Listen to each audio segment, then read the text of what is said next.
अल्लाह औलाद भी दे, ये भी बहुत बड़ी नेमत है, बहुत बड़ी नेमत है। शादी के बाद हर एक की ख्वाहिश होती है कि मेरे घर में एक ऐसा नूर पैदा हो जिससे सारा घर रोशन हो जाए, मेरे घर में एक ऐसा गुलाब खिल जाए जिससे पूरा घर मुअत्तर हो जाए, मेरे घर में एक ऐसा सूरज तुलू हो जाए जिससे सारा घर रोशन हो जाए, मेरे घर में एक ऐसा चांद नमूदार हो जाए जिससे पूरा घर मुनव्वर हो जाए, मेरे घर में एक ऐसा सितारा चमके जिसकी चमक से सारा घर जगमगा उठे। लेकिन इससे भी अजीम दौलत और नेमत ये है कि औलाद हो तो नेक हो, औलाद हो तो नेक हो।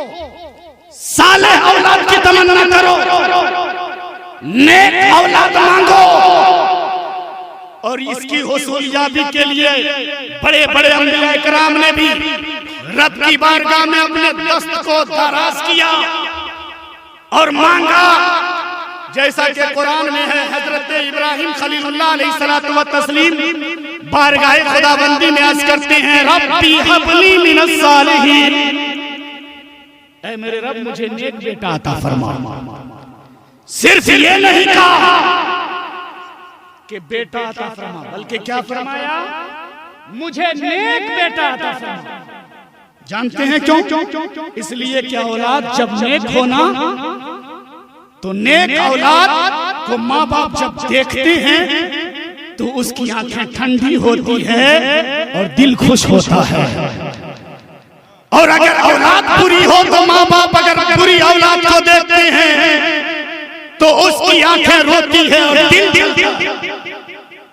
नेक औलाद माँ बाप के मरने के बाद भी अजर और सवाब का बाइस बनती है, और बुरी औलाद माँ बाप के बदनामी का बाइस बनती है।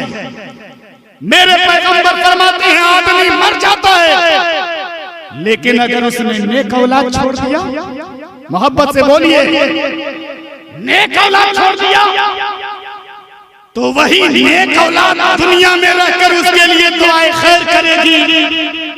तो आमाल का सिलसिला मरने के बाद मुनक़ता हो जाता है, लेकिन अगर नेक औलाद दुआ करेगी तो उसकी दुआ की बरकत से आमाल का सिलसिला जारी रहता है और उसका सवाब मिलता रहेगा।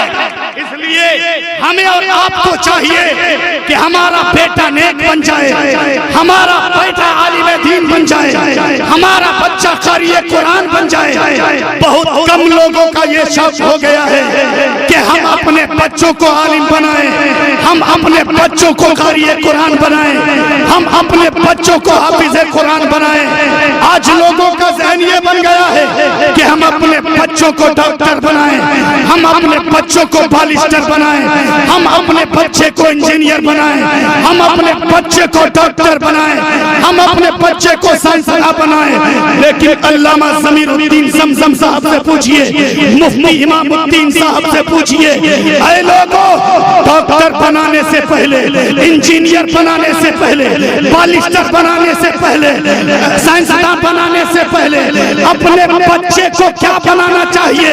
तो ये लोग जवाब देंगे कि डॉक्टर चोर हो सकता है, इंजीनियर चोर हो सकता है, डॉक्टर जानी हो सकता है, बालिस्टर जानी हो सकता है, डॉक्टर हरामखोर हो सकता है, लेकिन नबी की हदीस है, अल्लिमू औलादकुम हुब्बा नबिय्यकुम। ऐ लोगों, डॉक्टर बनाने से पहले, इंजीनियर बनाने से पहले, बालिस्टर बनाने से पहले अपने बच्चे को नबी की मोहब्बत की तालीम दे दो। अगर तेरा बच्चा नबी की मोहब्बत की तालीम हासिल करेगा, डॉक्टर तो बन जाएगा, चोर नहीं होगा, बालिस्टर बन जाएगा, चोर नहीं होगा, इंजीनियर बन जाएगा, गद्दार नहीं होगा, बल्कि दुनिया में जिएगा तो वफादार बन कर जिएगा। अल्लाहु अकबर यार, अरे जिंदाबाद जिंदाबाद, वाह वाह वाह वाह। इसलिए वाह वाह वाह वाह। दे या रहमत, हाँ बेटा दे या बेटी, अपने बच्चों को डॉक्टर बनाओ। मैं ये नहीं कहता डॉक्टर मत बनाओ, इंजीनियर मत बनाओ, बालिस्टर मत बनाओ, मगर इन सबको बनाने से पहले नबी की मोहब्बत की तालीम दे दो। मुस्तफा की मोहब्बत की तालीम दोगे तो तुम्हारे बच्चे को कोई गुमराह करने की कोशिश नहीं करेगा। दुनिया में जिएगा तो गुलाम गौस बन के जिएगा, गुलाम ख्वाजा बन के जिएगा। रास्ते से चलेगा तो दुनिया वाले कहेंगे ये कोई और नहीं जा रहा है, गुलाम मुस्तफा जा रहा है, गुलाम रसूल जा रहा है। इसलिए मुसलमानों, अपने बच्चे को नेक बनाओ, और अगर बच्चा नहीं है, आने वाला है, तो रब की बारगाह में नेक औलाद की दुआ मांगो।